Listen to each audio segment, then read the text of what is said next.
Good evening, everybody, and welcome to our weekly interviews. We usually have these on Tuesday. The rabbi was not available, and it's such an important and timely topic. So we decided to be flexible and shifted to Thursday. So we would thank Rabbi Teichtel from Chabad and Champaign, University of Illinois, for joining us. And he's got some students who he brought along. So, Rabbi, thank you so much. We know it's a very busy time for you, as it always is, but even more so now. It's the end of the school year. And of course, the reason we want to have you on here is to talk about what's going on campus. So, first of all, thank you very much for joining. Really appreciate it. And I think we see some people here, might be some students. So, we'd love to have you. There we go. If you girls would unmute, and we'll have you jump in as well. So, first of all, how are you, Rabbi? What's going on? And give us a little background about, ever since October 7th, this is what's all on our minds. So if you could just take us back, if you could, to October 7th, how did you find out about the tragedy that went on? What was the initial reaction on campus? And then how things have evolved or devolved since then? Thank you, Rabbi Epstein, for having us tonight. Thank my student leaders, Sari and Shayna, for joining. I know it's deep in the middle of finals and everyone's just getting home. So it's actually interesting you asked that question, what things were like tonight, because the past year, because we are just concluding our school year over here with finals and graduations this weekend. And on the one hand, this year has been the most challenging year in my 21 years here living thus far in Champaign. I remember we had a very joyous Shmini Atzeret evening, and we were sitting around with students at 1 o'clock in the morning at Chabad, and a student told me, Rabbi, did you hear this missiles in Israel? But the next morning services, every minute more and more students came to daven, came to services, and as the news was trickling in, it was very shocking. A lot of not knowing what to respond or what to do. But one of the interesting things that happened within the face of struggle, the October 7th, the worst atrocity that happened since the Holocaust, at the same time also launched a second war, a war on American college campuses, a war to make Jewish college students try to make them be afraid for being Jewish. But something the opposite has happened. The night of October 7th, we took the Torahs and we danced across campus with a feeling of sadness in our heart, but a feeling of Jewish pride. Probably, I mean, Sari and Shayna could remind me how many there were, but probably I think over 50 students at least. Were just unbelievable. And that was emblematic of how the year would go. Lots of struggle, lots of challenge, yet the strongest year of Jewish pride that I remember in any of my years. Within 2 weeks, over 200 mezuzot went up. Because as the approach that the Rebbe always taught us is that when we're faced with darkness, we have to add light. So since that day of October 7th, we had a three-pronged approach. On the one hand, dealing with the university in a very low, behind the scenes ways, like offices, meetings.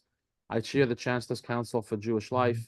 Lots of meetings to work with the university to ensure that the students are safe, but at the same time, working very hard to remind our students that we have to be resilient and we can't be victims. Our response is to stand tall, to not allow the haters to get to us. And that's why immediately on October 9th, hundreds of students gathered on the quad with proud Jews, proud of Israel. And that was set the tone for the year. And in the past few weeks, things got really tough with encampments on the quad and disgusting things on the quad. But just the opposite. The students, instead of getting affected by it, the students are walking on the quad, walking with their Israeli flags, walking with their Stars of David, walking with their unbelievable. And again, we ending that year on that prong. It's a lot of stress. It's been a hard year, probably my hardest year behind the scenes and the front of the scenes. I'm constantly inspired by students like Sari and Shayna and so many others that said things are hard, but we're actually going to be more Jewish than ever before. I've never seen as much Jewish involvement as I've seen this year, Jewish pride as I've seen this year. It's so many layers and so many levels. And these students are at the forefront. They are on a battlefield right now. A battlefield like there's a battlefield in Israel, one type, there's a battlefield on campuses. And these students are the Green Beret of the future of Jewish life. And that's what inspires me every day. And that's what keeps my wife and I going every day, is seeing how energized and how proud we are of the students who are standing tall and proud. And we thank God from a security standpoint, you know, the administration is very much in touch, securing and encouraging the Jewish community to stay safe and keeping us safe, and constantly in touch every day. I speak to them. I spoke to them again today, making sure graduation will be safe this weekend. But these are tough times. We can't sugarcoat it. It's tough times, but again, we are not victims. We are proactively Jewish, and we're going to be more and more, whether it's on the quad or whether it's in city council meetings. The students are not shying away. So that's in a nutshell, but I should really let the students speak for themselves. Yeah. So Sari and Shane, if you would unmute and just introduce yourselves. Where are you from? You seniors, you graduated, like just give us a little bit of your background. Are you from Chicagoland? You from out of state? Like just give us a little bit of your background. And then if you would share what it was like on October 7th and then what it's been like the last couple of weeks on campus for you. Sarah, do you want me to start or do you want to start? You go ahead first and then I'll talk. Okay, so hi, I'm Shayna Andrews. I'm a freshman, or about now sophomore, basically. Yeah, so basically I remember October 7th, my mom called me around like, I don't know, maybe 6:30 or 7 in the morning and like totally woke me up. I was totally sleeping. And she woke me up and she's like, Israel's under attack, like turn on the news right now. And I remembered like just genuinely staring at my computer screen, even though it was like Shabbat, for like hours on end, just like sobbing, had no idea what to do. Like my roommate was still sleeping. I was like in like complete shock. I just was like, I have family and friends in Israel and so many things. I've been there so many times. Like it's a very important part of my identity. You know, I was like, I cannot believe what's going on. And I was just like, I also like didn't know exactly what was going on. So it was definitely very scary.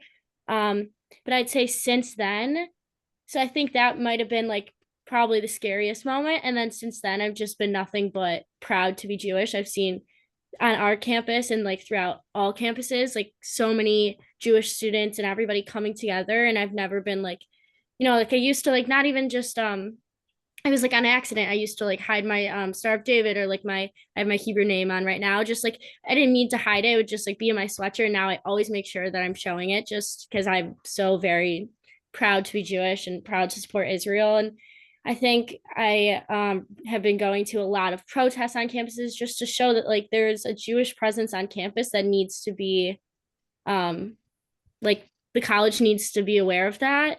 And that like the Jewish students, so they're the like, Palestinian like encampments and things going on, like we're not going to back down. And yeah, we're just there to show that we love Israel, basically. Okay. Sari, what was your experience on October 7th? So I'm going to be an incoming junior this year. I'm also going to be the vice president of Chabad this upcoming year, which is very exciting. Sure. October 7th for me, I got a text from my father, basically sending me a ton of like Instagram reels and TikTok things and just news sources being like, you need to know what's going on in the world. And so I called my cousins. One of them is actually serving right now. And I spoke with her on the phone as she was in a bunker and telling her, she was telling me that all of them are safe, that she was in connection with my aunts and uncles. My best friend was planning on flying to Israel the day after, actually. She canceled her flight because she was a little scared.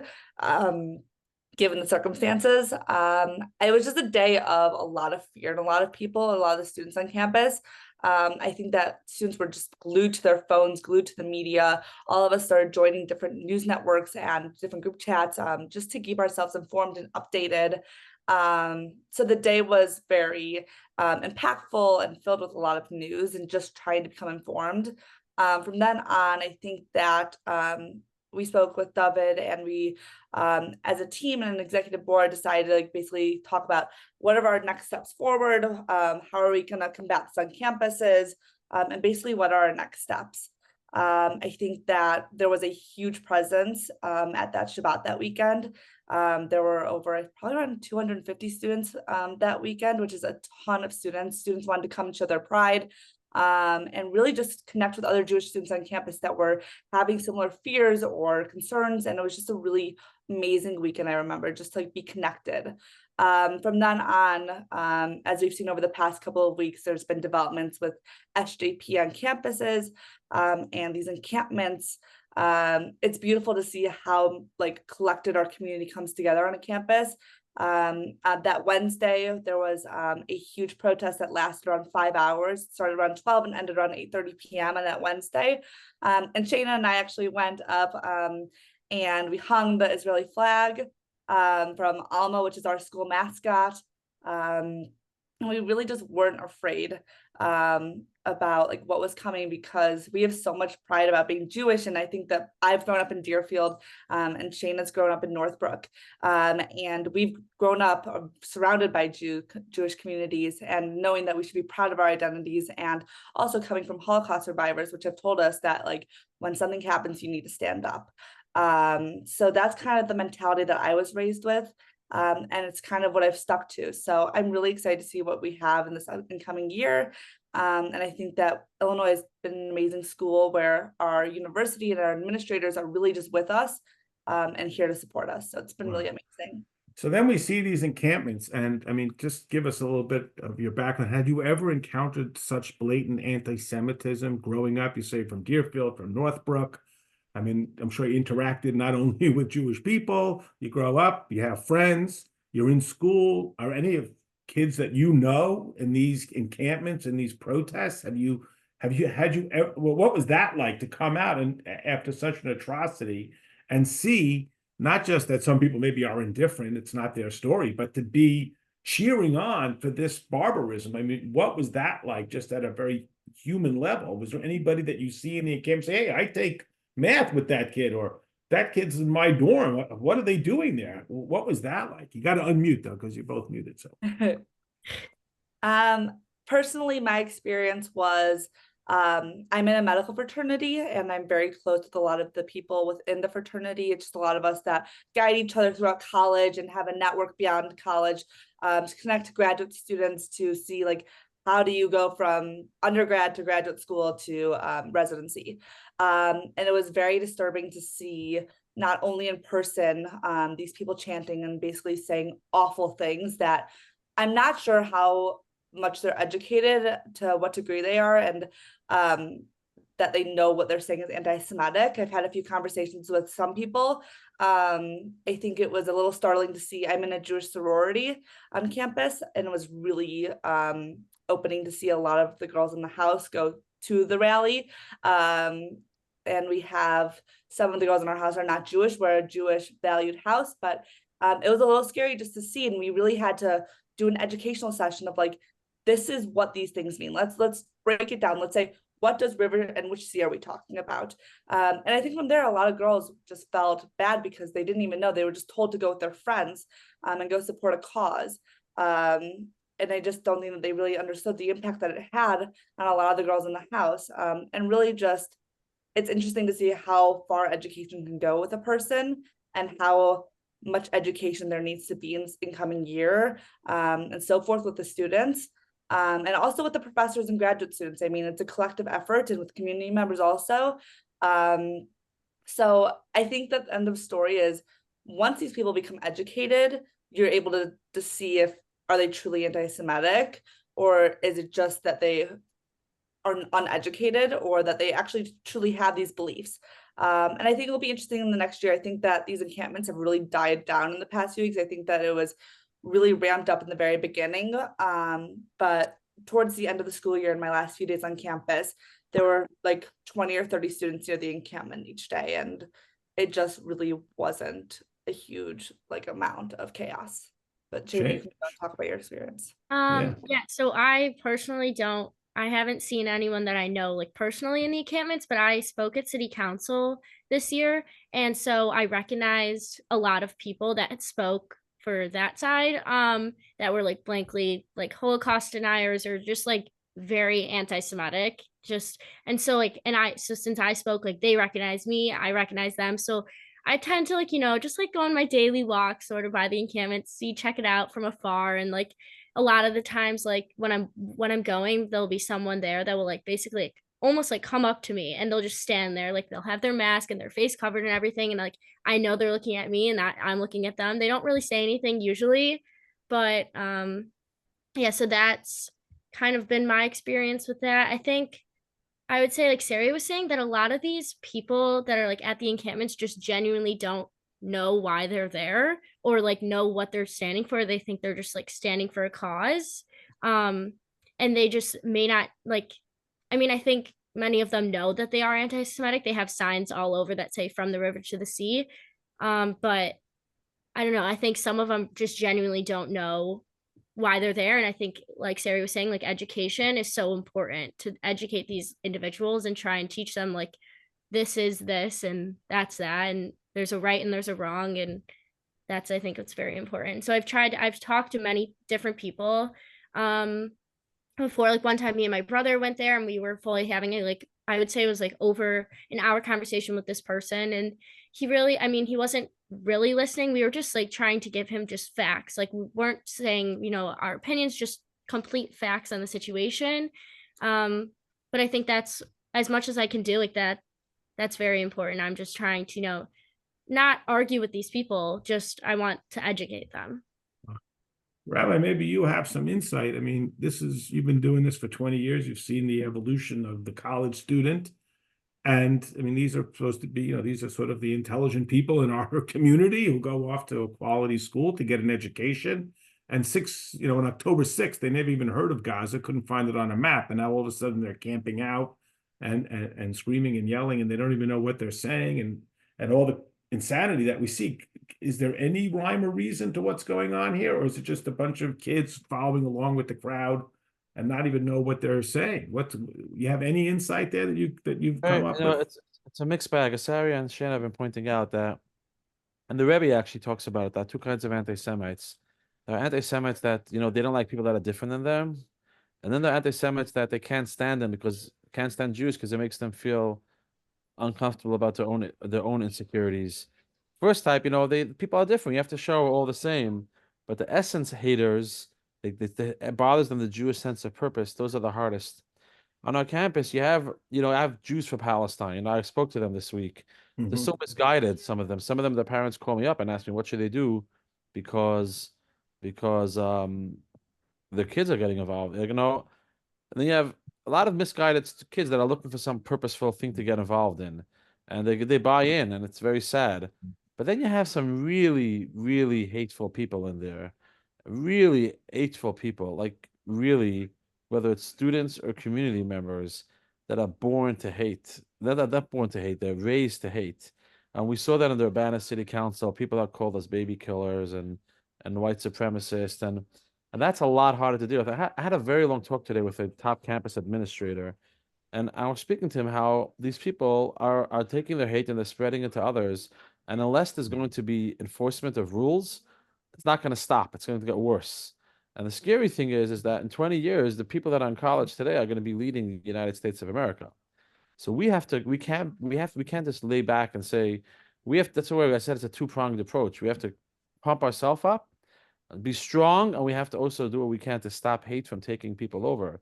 And a lot of Jewish students, not a lot, there are some Jewish students that are getting caught up in it. They don't know better. Like we did a rally this week on the quad, and there were Jewish students there. I went to speak to them afterwards, and one of our students asked them, "What does a free Palestine look like?" And they said, "I have no idea." I said, "So what are you standing with a sign like that?"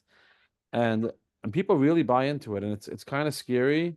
And that's one of the things we're working very hard on now. As Sari pointed out earlier, how our medical fraternity, people that you thought were your friends actually turned out to be haters online. And that's one of the things we're working on now, is to try to work with students in progressive communities to understand what is Israel and what are these things, because a lot of us don't know better. A lot of people just didn't grow up with a strong Jewish background or Jewish education or values and these ideas, and they mix up Jewish values of tikkun olam with values of hating Israel. Now, people don't realize that in Jewish tradition, we don't want any death for any sides either. We no one when your enemy falls, we not celebrate. And I just literally told that to someone today. I said Jews aren't happy just for people to die. So that's a lot of this is education. A lot of it's going to be work, but for the true haters, and there are true haters, especially Chicago and the state of Illinois, it's the second largest Palestinian community in America.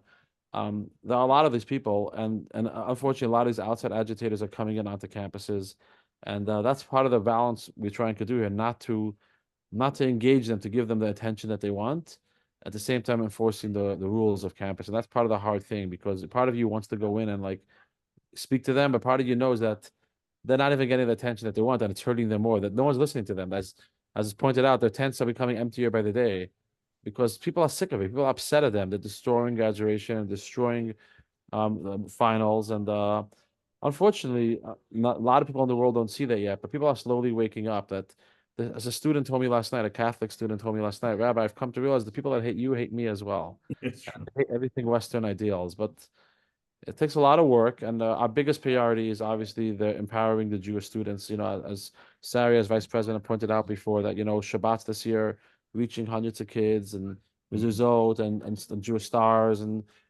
building up a sense of Jewish education, because a lot of Jewish students sometimes become apathetic and hide when they see hate, and that's a lot of our. I want to thank all of you, and I don't want to keep you, but I want to ask each of you if you had just a moment of advice. A lot of the people watching, they have kids who are maybe seniors in high school, going to go off to college, either to U of I or somewhere else, and now they're getting scared. I mean, they're literally physically scared about what we see.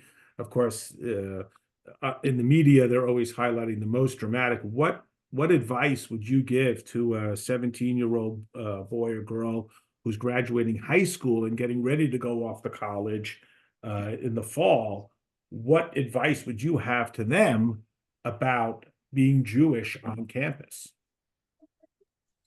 I'd say one of like the most important things that's really, really helped me this year is finding like the Jewish community on campus, because I'd say most campuses have some Jewish community, whether that's the Chabad or the Hillel, and going and actually partaking in their events and going to Shabbats and doing as much as you can to really to just get in touch with your Judaism and find a group of people that like are very accepting and like are there to support you no matter what. I think that's very important. Like right when October 7th happened, I'm part of like a Jewish affiliated sorority, and I knew that like I could go to those girls like when I was literally like snot sobbing, like so upset, and that they would like hug me and tell like give me advice and be there to cry with me too. And that that's also very important. I think one more thing is just also sometimes it's not even worth it to engage with these people. I've realized that.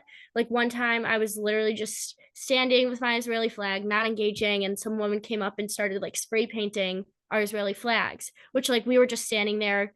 And so a lot of these people, it's just important to realize are violent. So I think it's just, I mean, like if you're going to like, I hope these protests are done. I'm not sure if they will be, but like if these students like, want to see what's happening, it's always important to go with a group. Obviously, you don't really, it's not worth it to engage. Sometimes these people are just so violent.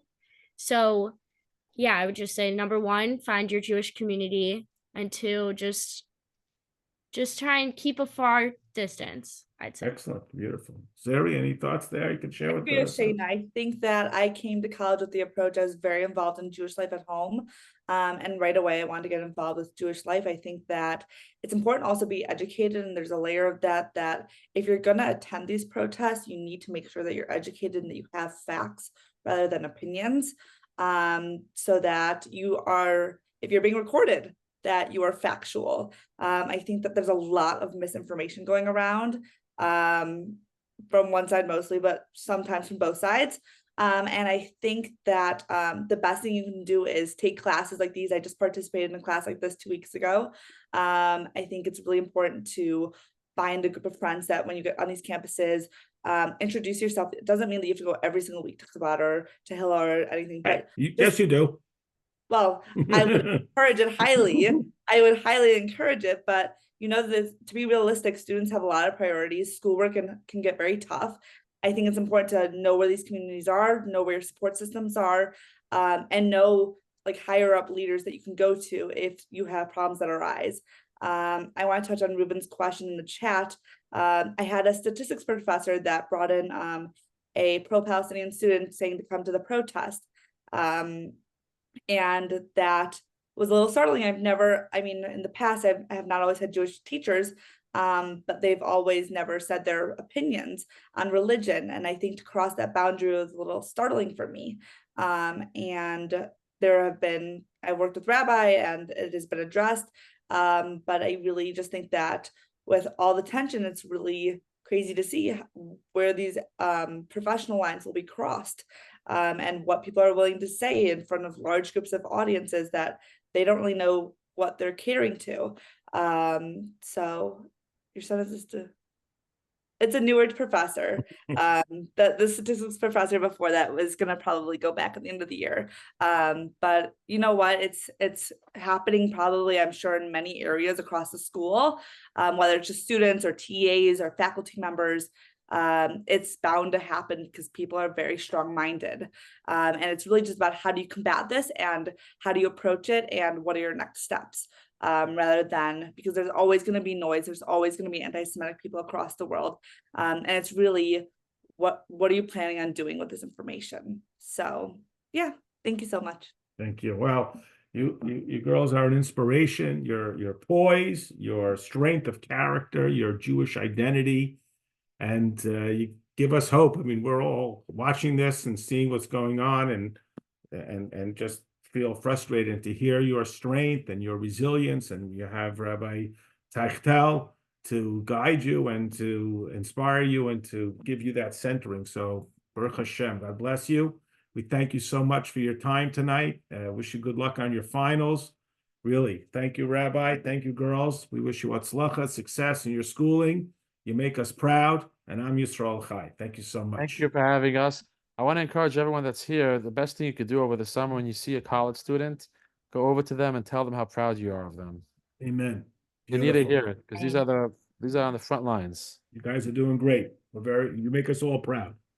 Thank you. you all. Good night, everybody, and good Shabbos. Thank you. Bye-bye. Thank you. Thank you all. Good night. Thank Good you night. Thank you. so much. Thank-